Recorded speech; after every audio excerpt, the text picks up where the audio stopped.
afinar, decir algunas cosas, añadir y aclarar conceptos, si se puede. Y antes de empezar la clase de hoy, quiero hacer algunos comentarios.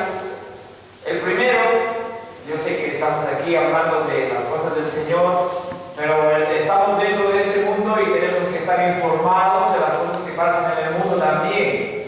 Eso sí, yo le animo que cuando usted lea los periódicos, usted tenga mucho discernimiento. Cuando escuche las noticias por la televisión, mucho discernimiento.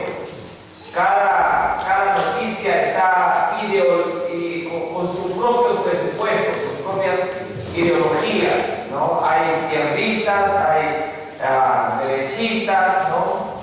Hay liberales, hay conservadores, hay mentirosos, hay de todo ahí. Usted tiene que escoger con pinzas y saber juzgar todo. Bueno, una cosa política, leí que la OEA no va a hacer nada para intervenir o apoyar a Venezuela. El chileno que es Insulza, a mí me parece un hombre muy pusilánime, este señor. Él está diciendo que él no va a condenar nada de lo que pasa en Venezuela. O sea, no va a decir fascistas a los que protestan, que es lo que Maduro dice, pero tampoco va a decir dictadura a Maduro. O sea, usted sabe lo que está haciendo. Se está lavando las manos. Los políticos son así, hermanos. Y aprenda, no se haga un seguidor de un político a rajatabla, ni siga a un político a tal punto que traicione su fe. No se haga leal a hombres. Nosotros esperamos el reino de Cristo. Amén. Esa es nuestra ideología, ese es nuestro presupuesto. Solamente cuando Cristo venga establecerá en el mundo un reino de justicia y de paz. Dice la Biblia, nosotros esperamos, según sus promesas, cielos nuevos y tierra nueva en los que mora la justicia. Entonces, no se partidarice, no haga como cuando es hincha de Peñarol o de Nacional. No es lo mismo en política. En fútbol tiene permiso, pero en otra cosa no.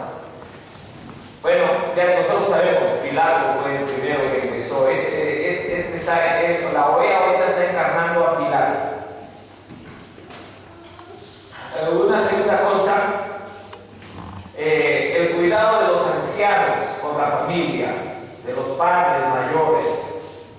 También aquí hay que cuidar de los hijos, cómo cuidan a los padres, pero también a veces cuidar de los familiares enfermos, que llegan al punto de tener enfermedades que los inhabilitan para cuidarse a sí mismos. ¿Qué hacemos con ellos?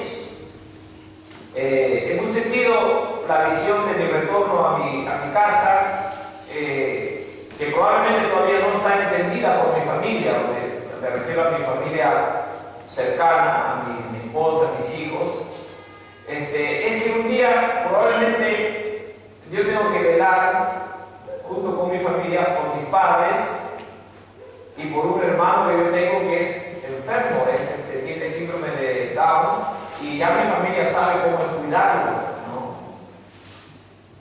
no es una buena cosa, no es una cosa fácil. Antes yo tenía las ideas que uno tiene que cuidar a su familia, sigo pensando lo mismo, hay que cuidarlos, y acabo de enseñar eso, hay que cuidarlos. Y antes yo veía que no era lícito, no era válido enviar a los padres a un asilo, yo pensaba eso. Entonces, si yo digo yo pensaba, ¿qué pasa ahora? Ya no lo pienso así. Y tampoco lo pienso por los familiares enfermos.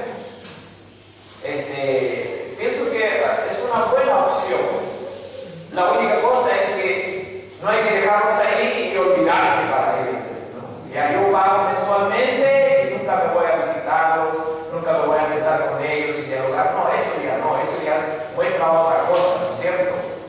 Pero cuidar a los padres es una opción, enviarlos a un asilo, si es posible. ¿Por qué? A menos que uno tenga una que se va a encargar de cuidarlos, es una buena opción enviarlos a un lugar así. Como en el caso de mi hermano. Yo he pensado a veces que quizás es bueno que nosotros enviemos a mi hermano a un lugar donde lo puede cuidar mejor que lo que nosotros cuidamos. ¿Por qué nosotros no lo cuidamos mejor? Mucho tiene que ver con que salimos, vamos a trabajar, tenemos que hacer las cosas. Estamos conversando con Chicha de antes, ¿no? Bueno, Chicha sabe hablar de antes, ¿no? Hermana Chicha, usted sabe que es mi misionera preferida. Bueno, estamos hablando, antes era más posible que los padres de familia envejecen, los hijos están mirando a los padres, los nietos, todos, así eran. Porque antes uno vivía, la vida era más rural, uno tenía más espacio, las ciudades eran más pequeñas, la familia se ayudaba a criar, a cuidarse entre ellos. Y también en este tema de si uno debe vivir lejos de los padres, cerca de los padres y todo eso. Miren, lo que la Biblia más dice es que uno se separe, quiere decir, quiere decir que ya no sea hijo, es decir, ya asuma uno su propia responsabilidad, su propio sustento, sus propias normas, forme un hogar. A eso se refiere, pero no se refiere necesariamente a separarse físicamente. A veces separarse físicamente es bueno, ayuda, porque hay algunos que sufren de lo que se llama mamitis o papitis, ¿no? Ahí sí hay que separarlo. Si usted, a veces es la madre la que sufre eso. Ay, no quiero que mi hijita se vaya, ay, no quiero que mi hijo se vaya, pobrecito, ¿qué va a hacer? Mira, si sufres, hay que ayudarte. No sé si el pastor debe ir con unos conjuros, alguna cosa, no sé. No, pero tiene que recibir ayuda. Hay que dejar. Mire, yo estoy criando a mis hijos. Se vayan. Para que estar ahí. Bueno, si se quedan cerca, pero que asuman su independencia. Pero ahí vamos al detalle, ¿no? Si a los padres, hermanos enfermos, hay que cuidar. Y es trabajoso, hermanos. Mire, somos cristianos y todo, pero es probable que usted se llegue a cansar de cuidar a sus padres. Porque el anciano ya no se comporta como un ser humano normal, es un niño a veces. Tiene muchos achaques, reclaman cosas. Algunos se ponen violentos cuando son mayores. Golpean, gritan, así son. Pero ¿qué hay que hacer? ¿Le metemos un tiro? No. ¿Qué hay que hacer, hermano? Cuidarlos. Hay que recordar que ellos nos cuidaron a nosotros. Por eso dice la Biblia, esto es justo. Hay que cuidar a nuestros padres, hay que cuidarlos. Yo tengo un gran sentimiento de culpa por el tema de mis padres. Y yo le digo a todos los que puedo decirle que por el tipo de trabajo que yo tengo, yo hago a medias todo. A medias como papá, a medias como esposo, a medias como hermano, a medias como hijo, a medias todo. Porque no estoy consagrado, dedicado a una sola cosa o a un solo lugar. ¿Sí? Entonces, hay que cuidar a los padres. Si usted puede sacar algo de mi enseñanza hoy día, de esta semana, cuide a sus padres. Valore a sus padres. Tenga paciencia con ellos. Tenga paciencia. Que a veces nos falta. Pero recuerden también, hijos, los que somos hijos, que nuestros padres nos han tenido mucha paciencia. Mucha paciencia. Probablemente nosotros llegamos teniendo paciencia con nuestros padres 10, 15 años, pero nuestros padres tanto tiempo no han tenido paciencia. ¿Se comprende, hermanos? ¿Alguna pregunta? ¿Duda, murmuración, queja? ¿Claro como el barro? Ya. Bueno, ese es un comentario. Hay otro comentario. El hermano Néstor me estaba conversando de que él hace un año está viniendo aquí, o es cristiano, que está viniendo a la iglesia por 20 años, digo, 20 años. Pero que escuchaba, no ha entendido. Pero ¿cuándo comenzó a entender? Cuando se convirtió a Cristo. Amén. Porque la conversión a Cristo es la llave del entendimiento de la palabra de Dios y del entendimiento de la vida. La llave es Cristo, hay que creer en Jesús. ¿Qué hay que creer en Jesús? Quiero mirar rapidito la escritura. Busque el libro de Lucas, capítulo 24. Rapidito nomás quiero dar este comentario, luego pasamos al principio de hoy. Capítulo 24 del Evangelio según San Lucas. En el versículo 44, desde ahí rapidito, voy a ser muy breve en esta parte. Dice la Biblia, y les dijo, este es Jesús resucitado, hablando con sus discípulos, les dijo, estas son las palabras que os hablé estando aún con vosotros, que era necesario que se cumpliese todo lo que está escrito de mí en la ley de Moisés, en los profetas y en los salmos. El Evangelio que habla de Jesús, del Mesías, del Salvador, que Dios profetizó que Él va a venir para salvarnos de nuestros pecados, para darnos vida eterna, para darnos el perdón. Y eso dice Jesús. Él les explicó a ellos y les dijo, mira, era necesario que se cumplan todas las cosas. Y de mí se habla ahí en la ley, en los profetas y en los salmos. Luego dice el versículo 45. Mire el 45.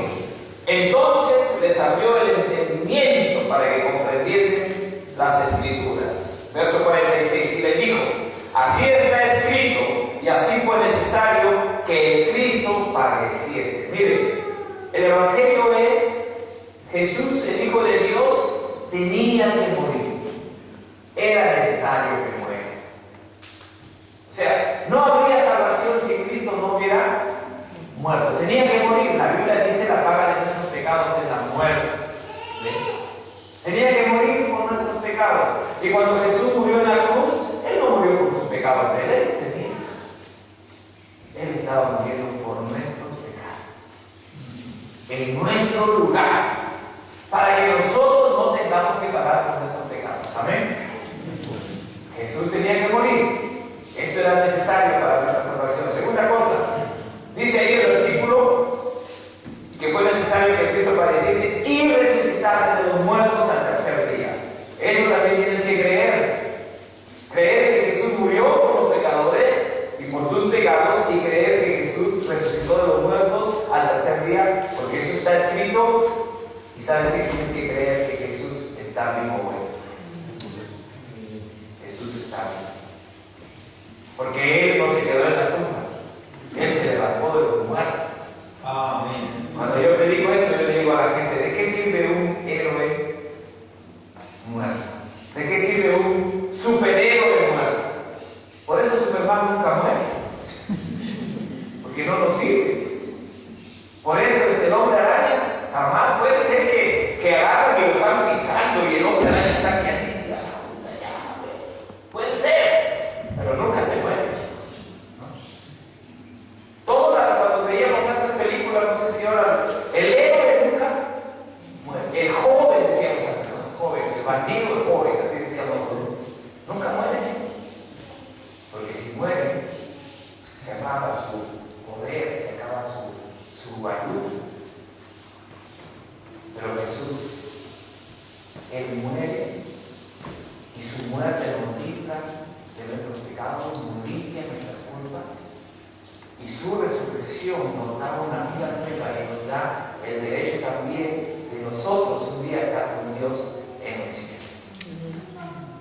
Tienes que creer que Jesús murió por tus pecados, tienes que creer que Jesús resucitó de los muertos y está vivo.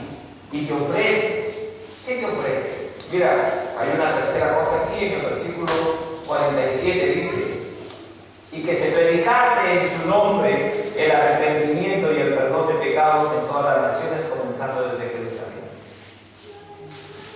Tienes que creer lo que se te dice sobre Jesús, que Él murió por tus pecados, que resucitó y que en derecho, por causa de Él haber resucitado de los muertos, de haber muerto también por tus pecados, te puede dar arrepentimiento, la oportunidad que tú cambies tu manera de vivir, tú te des la vuelta y le sigas a Dios ya que no lo estás siguiendo y tú tengas el perdón de tus pecados. Eso dice aquí. ¿Y qué te pide Dios? Que te arrepientas y creas en Él. Todo lo bueno de la vida viene a través de Jesús. Pero eso sí también, todo lo malo que te pueda ocurrir tiene que ver con lo que tú haces por Jesús. Si tú lo rechazas, tú no lo sigues, te vas a enfrentar al juicio de Dios. Por eso es muy importante creer y hacerse discípulo de Jesús. Y pensando en el hermano Néstor, que tiene el nombre de un amigo mío que cada vez que me habla me dice muerto. Es un argentino. Ustedes saben los argentinos como nosotros. Pero hay que tener misericordia de los argentinos. Pero es mi amigo, el argentino. Pensando en lo que él me dijo, miren, la conversión a Cristo, creer que Jesús murió por los pecadores, que resucitó de los muertos y que Él da arrepentimiento y perdón de pecados, creer eso abre los ojos a la Escritura. Y me dio gusto escuchar a él porque él dice: ahora conozco más, ahora creo más. Por eso, si alguno acá todavía no se ha hecho discípulo de Jesús, hágase discípulo de Jesús. Crea en Él de todo corazón, bautícese identificándose con Cristo y adelante. Sígame. Muy bien, eso quería dejarlo claro. Ahora sí, vamos ya no me acuerdo qué principio es, pero debe ser el noveno. El noveno, en realidad no es el noveno, sería el séptimo por ahí, porque estamos estudiando un principio que tiene que ver hemos estado estudiando el principio que tiene que ver que una familia fuerte y gozosa, en una familia fuerte y gozosa, los miembros de la familia cumplen sus roles. Y hablamos primero del rol de quién? Del padre, el rol de la madre, la mujer, la esposa. De ahí hemos hablado de los roles como padre, los dos juntos con los hijos, y ayer terminamos con los roles de los hijos. Entonces ese es un principio que hemos desarrollado en 4 partes. Ahora viene el principio de una familia fuerte y gozosa delante de Dios y de los hombres, sabe vivir en conformidad con las demandas lícitas del mundo presente. Hermanos, no todo lo que hay en el mundo es malo necesariamente. Hay cosas que tenemos que hacer, es lícito, está dentro del plan de Dios. Es lo que Dios quiere que hagamos y las familias tienen que hacerla si quieren vivir aquí en esta tierra. Mientras estamos en esta tierra tenemos que hacerlo. ¿Y cuál es la primera cosa que tenemos que hacer? Ahí en su separata, ¿qué dice? ¿Cuál es la primera cosa? ¿Ah? ¿Dónde está? ¿Qué página? Ya, ¿y cuál es la primera cosa que debemos hacer mientras estamos en el mundo? Trabajar. Hay que trabajar, ¿sí o no? ¿Cuántos están de acuerdo que hay que trabajar? ¿No? ¿Saben? Los adolescentes no levantan la mano. ¿Ya? Bueno, porque me gusta la honestidad de los adolescentes cuando ponen en su Facebook, porque ya los adolescentes tienen en su Facebook. Porque ahí hay una parte donde uno tiene que llenar de qué trabaja. Y pone: yo no trabajo, mi papá no entiende. Y es cierto, ¿no? Es cierto, no trabajan, no ganan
hubo un tiempo en la iglesia primitiva que había hermanos que llegaron al punto que no les gustaba trabajar.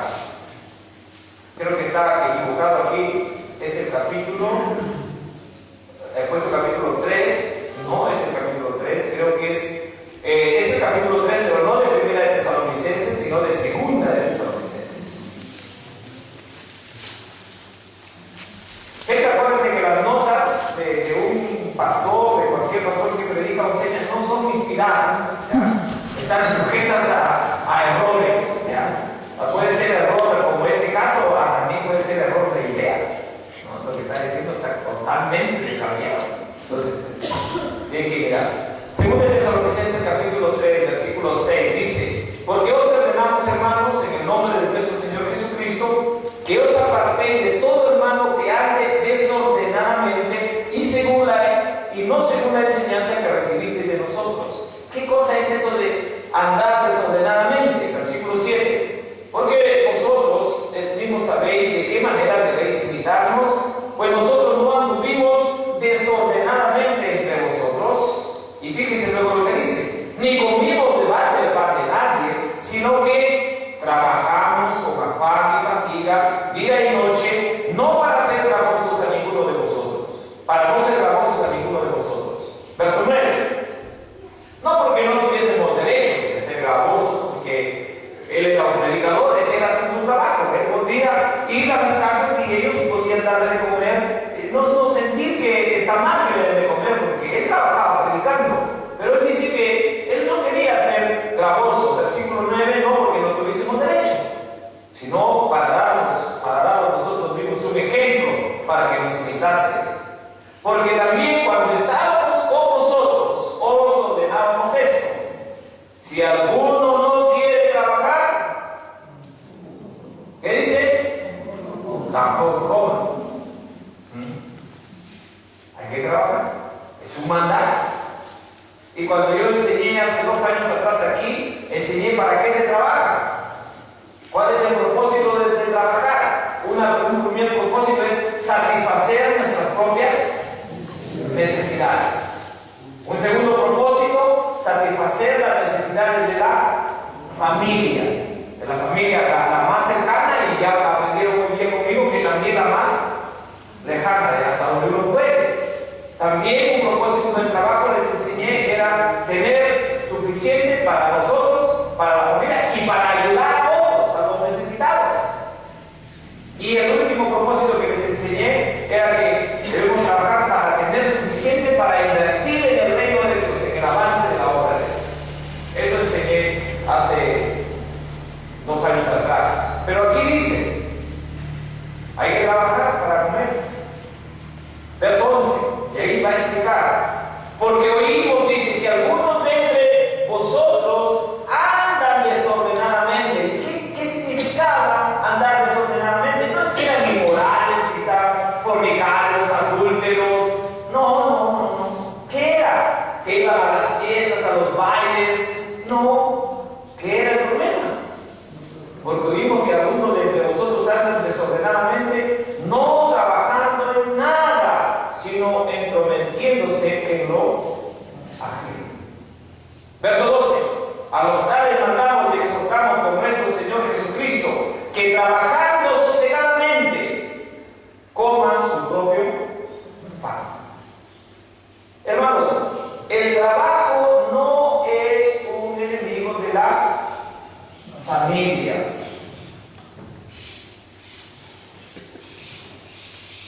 No mire usted a su trabajo diciendo: bueno, yo no puedo tener buena familia, yo no puedo tener buena relación con mi esposa, no puedo tener buena relación con mis hijos porque tengo que trabajar.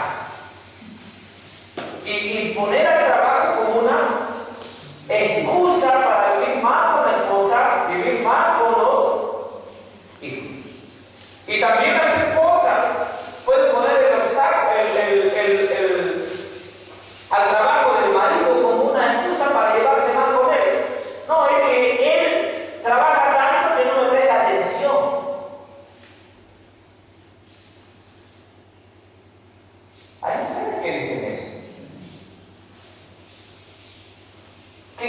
sea un vago que te haya echado contigo todo el día.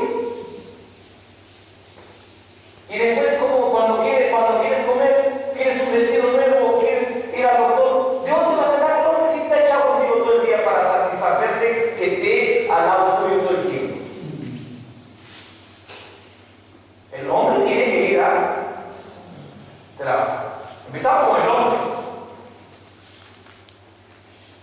Entonces, el trabajo no es un estorbo. Ahí voy a decir otra cosa. Cualquier trabajo digno es lícito y no es estorbo. Y no debe ser un tropiezo para la vida. Hermanos, ¿se podrá vivir en este mundo ahora sin trabajar? Sin ganar dinero. No se puede, porque ya nos hemos hecho perezosos ya. Porque le digo esto, antes probablemente irse de acá de Guasimillá a Montevideo, es probable que alguien se va caminando. No paga pasaje, no va caminando. Se va caminando, claro, no paga pasaje. ¿Cuántos pesos de hora? 100 pesos. ¿Cuántos son? Pero son 100 pesos en dinero, 60 kilómetros. Y ya. ¿Cuántas horas demora para llegar hasta allá?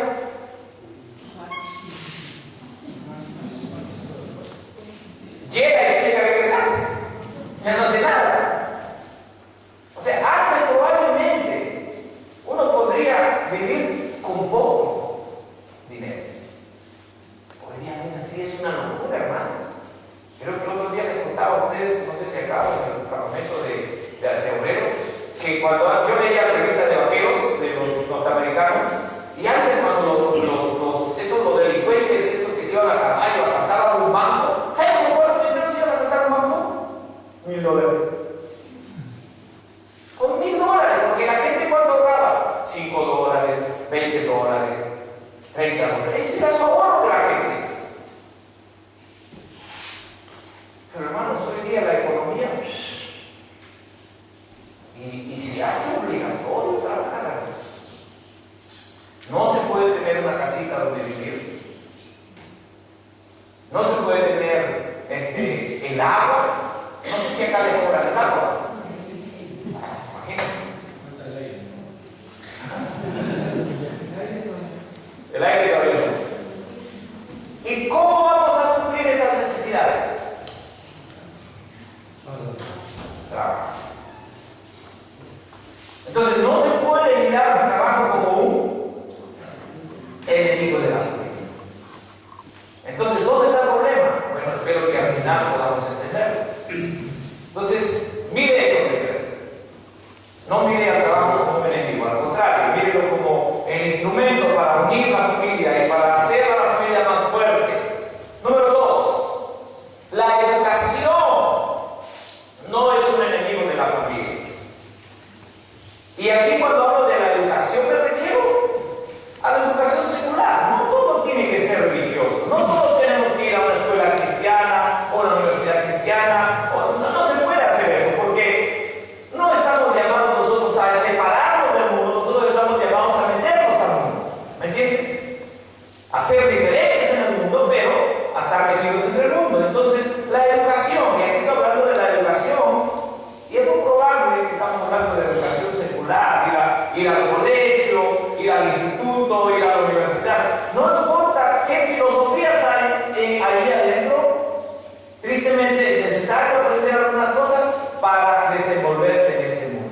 Pero si uno se da con buen fundamento, va a salir victorioso. ¿Cómo sabemos que la educación tampoco es un enemigo?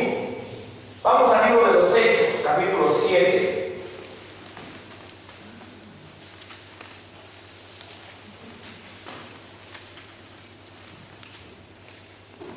Hechos capítulo 7, voy a leer un versículo y ustedes ya notarán, aunque no está ahí el nombre, vamos a hablar de Moisés un ratito. Miren Moisés, ¿dónde se instruyó? ¿Dónde se capacitó? En la mejor universidad de los egipcios. Dice el versículo 22, hablando de Faraón, y fue enseñado Moisés en toda la sabiduría de los egipcios, y era poderoso en sus palabras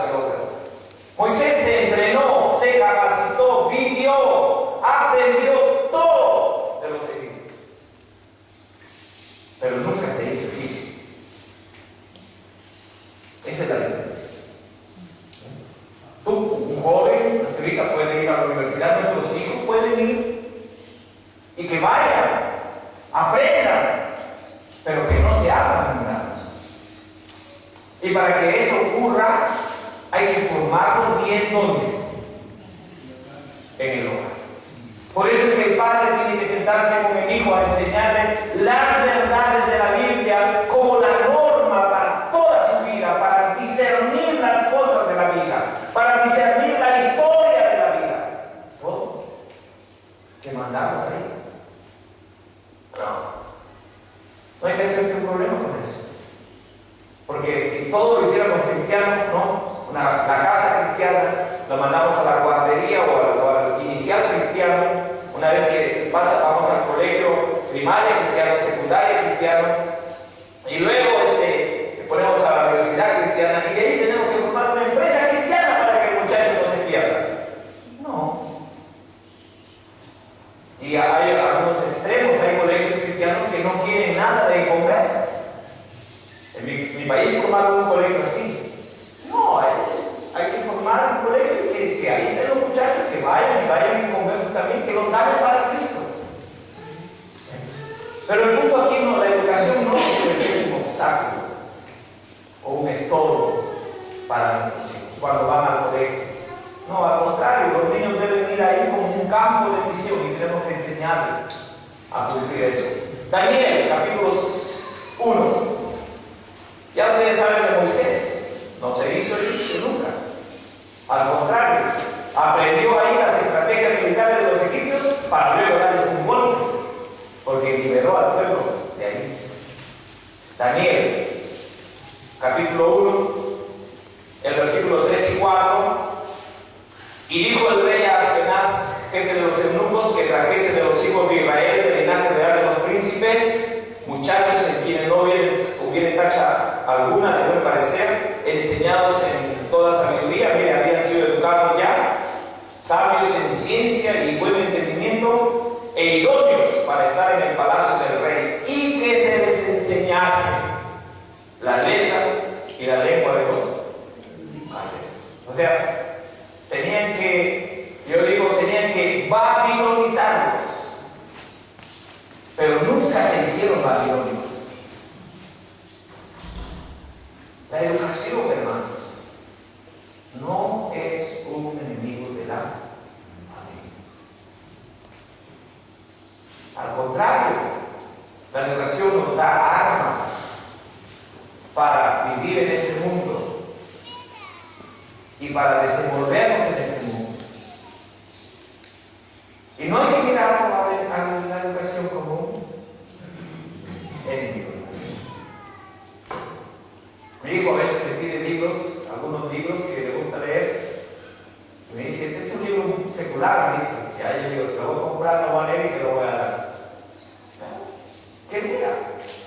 Ahora, hay cosas que de hecho no hay que leer, ¿no? Malas ahí, muy claramente malas, pero hay que dejar que se instruya. Y mira, mandarlos a los hijos, ¿cuántas horas se van al colegio los hijos acá? 4, 5, 6 horas. Allá en Perú se van a las 7 de la mañana hasta la 1, 2 de la tarde. Pasan mucho tiempo con quienes, con los maestros. Y los maestros tienen diferentes ideas, diferentes costumbres, diferentes valores. ¿Ve?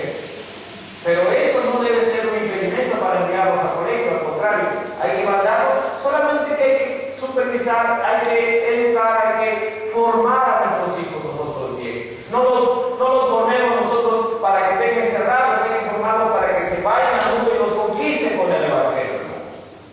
Pero eso demanda un trabajo de discipulado a nuestros hijos, que a veces no nos damos en cuenta. Hay que educarlos. Entonces no es un enemigo. Vamos al tercero. Este de acá, la iglesia no es un enemigo de la familia. ¿No? Hebreos 10:24, creo que los hermanos de aquí comprenden esto muy fácilmente, porque estamos entre hermanos aquí, pero a veces ocurre que un padre de familia le dice a su esposa mucho tiempo para hacer la iglesia. Y una esposa le dice a su esposo siempre para con los hermanos. Así le dice mi papá a mi mamá. O mi mamá le dice papá. Porque mi papá agarra su Biblia, se va a visitar por ahí. ¿Qué tanto andas con los hermanos? Sí, sí, mi mamá. De verdad. Y algunas esposas pueden mirar a la iglesia como un enemigo de la familia. Cuando nos íbamos a las fiestas, a los bailes, cuando vivíamos en el mundo, qué bonito era, más unido eras ahora que te vas a la iglesia. No es un enemigo. Puede ser que nosotros le hagamos un enemigo, pero no es. Hebreos 10:24, voy a leer esa cita, que dice el versículo ahí.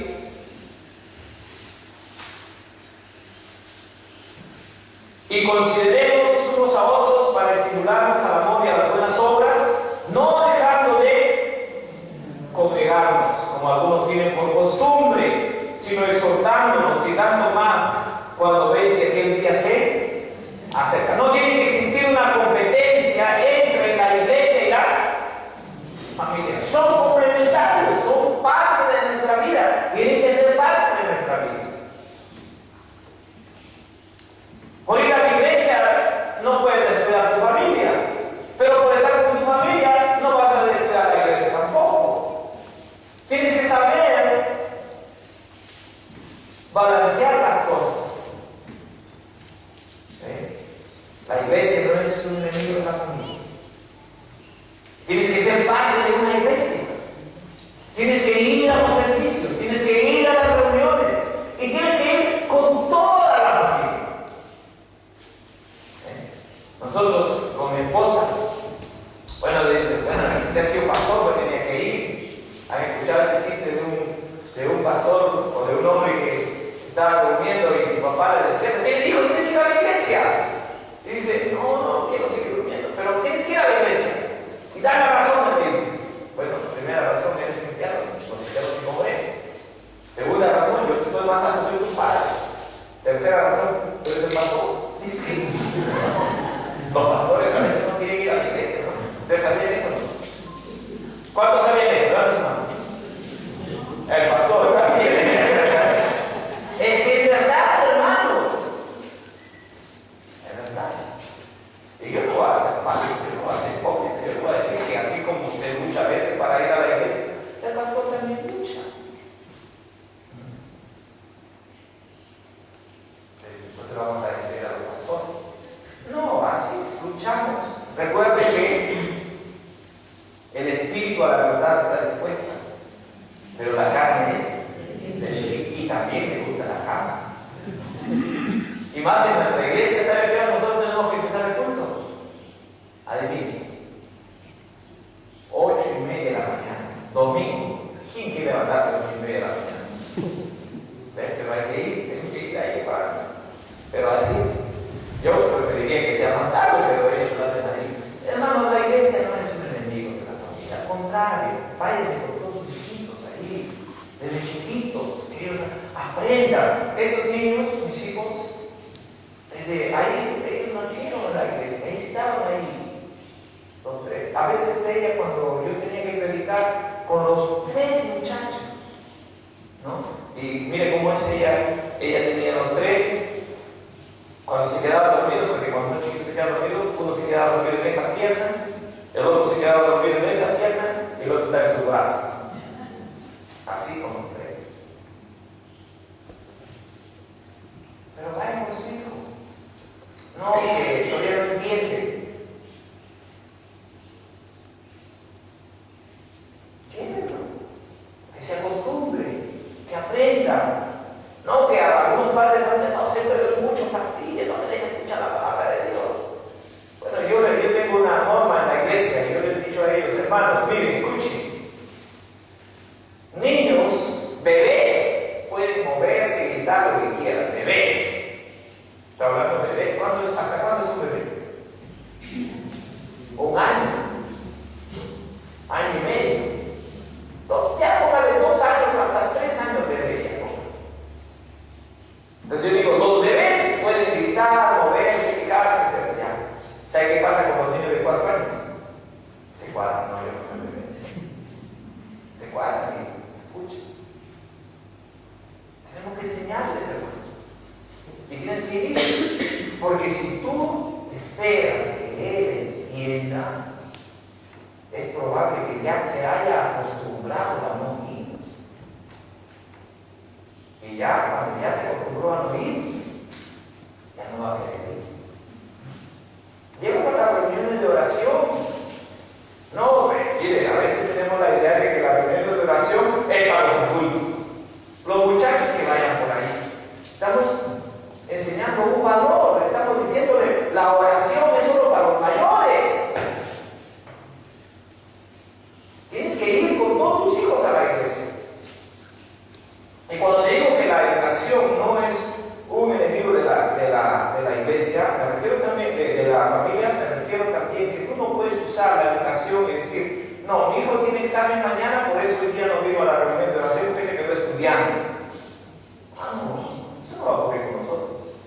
¿Por qué? Porque yo les he enseñado a ellos que ellos tienen que prestar atención cuando están estudiando. Es probable que si le dejan una tarea, que ellos tienen que cumplir su tarea, pero a la iglesia no vamos todos. Y hasta ahorita no han sido jalados. Jalados de los que no han repetido curso. Tienen que ir. Mire, ¿qué le va a abrir más la mente a un muchacho que la vida espiritual?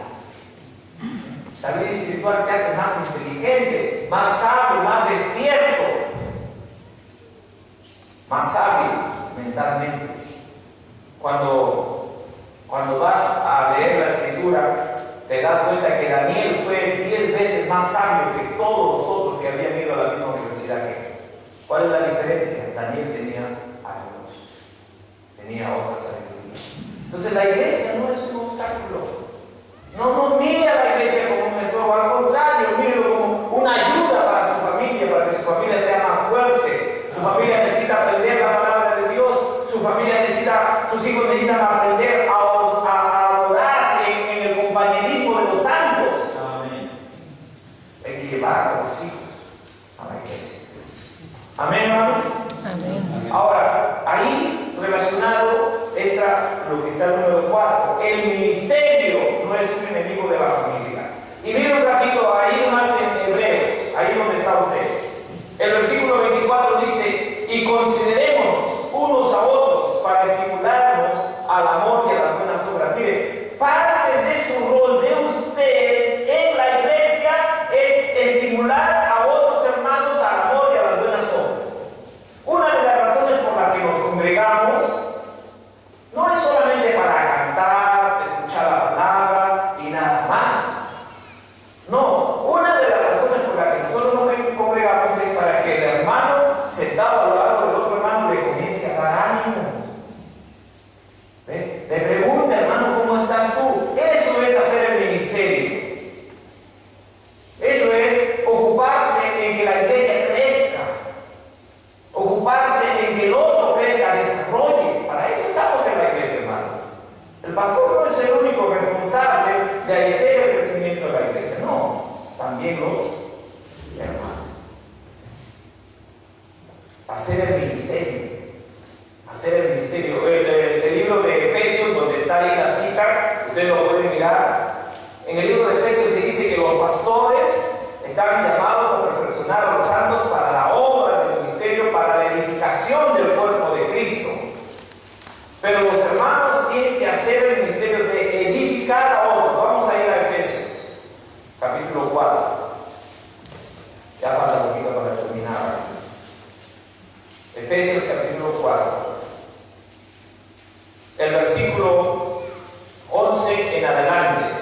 Mire, y él mismo constituyó a unos apóstoles, a otros profetas, a otros evangelistas, a otros pastores y maestros, a fin de perfeccionar a los santos para la obra del ministerio. Fíjese, básicamente el trabajo del pastor es preparar, formar, perfeccionar, habilitar a los hermanos en la iglesia para que los hermanos de la iglesia hagan la obra del ministerio.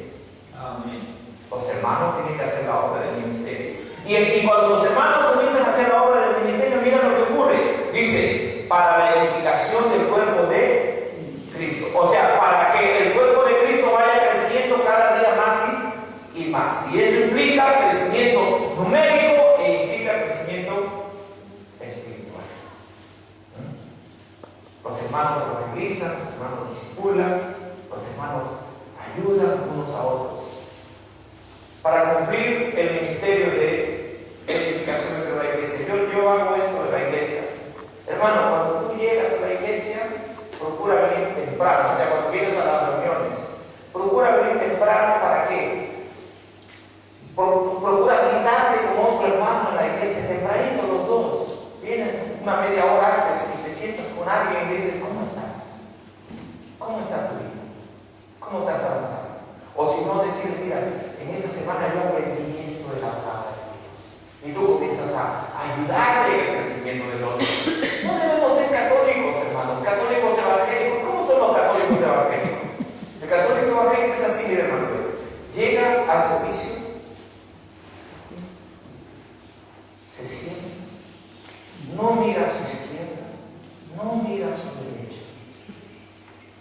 Escucha la predicación, o no la predicación, escucha, aunque estamos en la iglesia evangélica, ¿no? Escucha la predicación, puede ser que está ahí, bien, termina, el pastor dice, hermano, nos vemos, chao, estamos despedidos, entonces de la tarde, se da la vuelta, se sale, no mira a su derecha, a su izquierda, y no mira a su derecha. En otras palabras, vive su vida con Dios, Él y solo Él. No le interesa a nadie más que está en el grupo. Esa no es una iglesia evangélica.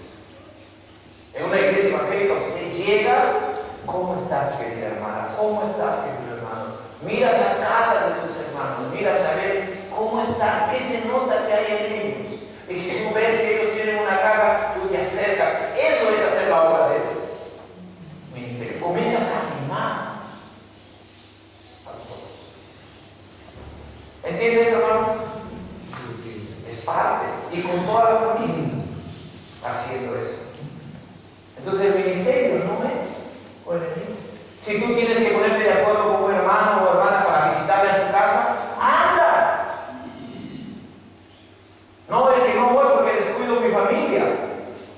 Sí, pero estás descuidando la iglesia, estás descuidando a tu hermano en Cristo.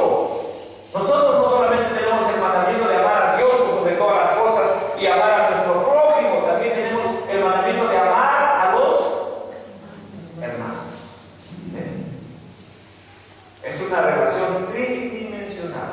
Dios, el prójimo, el inconverso y el hermano. El último, ahí. Este sí les va a gustar. Este está fácil. Y estamos de acuerdo, hermano. Mire, el quinto. El descanso y la recreación no son enemigos de la familia. No tienen que ser. A veces se hacen enemigos de la familia. Y no solamente se hacen enemigos de la familia, se hacen enemigos de la iglesia, se hacen enemigos de todo. Porque cuando es tiempo de vacaciones, ¿qué deberes eclesiásticos? Se olvida de todo. El pastor un día dice, ¿y dónde está el maestro de la escuela dominicana? Ay, y trata de buscarlo, ¿dónde está? Ay, estoy en Punta del Este. Estoy de vacaciones. No es malo tomar vacaciones, hermanos. El Señor tomó vacaciones y pensó en sus vacaciones. Miren Marcos 6, 30, 32. Ya quiero terminar, hermanos. Voy a terminar aquí después de esto. Marcos 6, 30, 32 dice: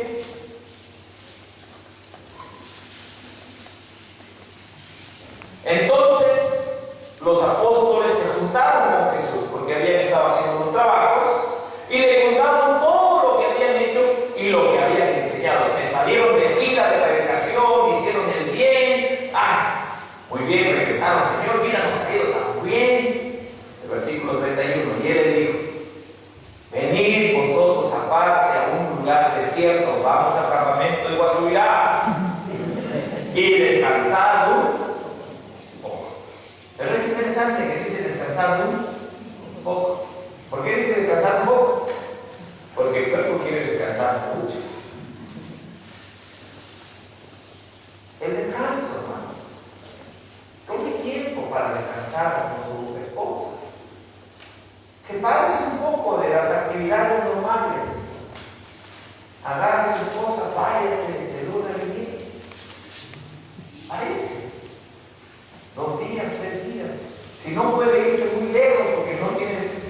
recurso, vaya por ahí, o puede pedir que el hermano Pedro le dé un par de días acá en el campamento. No creo que se va a enojar, hermano Pedro. Le va a cobrar, sí, lo más, pero debe venir acá 2 días con su esposa, ¿no? Eso sí, no le diga a sus hijos que se vengan para acá. No le diga. Véngase. Una cabaña por ahí. O si no, traiga su carpa. Se cuida. ¿Dónde está? ¿Está prohibido? Oh, ya, eso disculpe. Pero si no, la revolución. Si no, venga la carpa. No. Pero hermanos, descanse con su esposa. Descanse con su esposa. No que de ahí cómo pagamos todo. Miren, porque si también te enfermas, hace lo mismo. Mejor descanse. Agarra a tus hijos también. Vayan un tiempo fuera por ahí. Reposen. Descansen. Poco. Porque a mí no me gustan los feriados, yo le he dicho a mi familia y a veces lo digo, no me gustan los feriados porque a mí, mi cuerpo, una vez que agarra un feriado, se tiene que dar para siempre. Hay que descansar un poco. El descanso, el reposo, la diversión, la distracción con la familia ayuda. Integra a la familia. Y le hace ver a la familia que no todo es trabajo, no todo es peso. También uno puede sacar todo y pensar. Amén, hermanos. Ahí hay un comentario y quizás cuando regreso en la segunda hora ya hago más cosas, pero creo que hemos cumplido el tiempo. Dios les bendiga, hermanos, y aprenda a vivir con las demandas lícitas del mundo presente. Estamos despedidos para el Dios y yo, aunque debemos orar, ¿no? Padre, muchas gracias y ayúdanos. Ayúdanos, Señor, la perfección solo está en ti. Y el equilibrio, Señor, en todas las cosas solamente la tienes tú. Nosotros a veces nos inclinamos a un lado, a una actividad u otra, pero ayúdanos, Señor, para que con tu ayuda hagamos todo lo que tenemos que hacer y así, Señor, fortalecer nuestra familia. En el nombre de Jesús, amén. Dios les bendiga.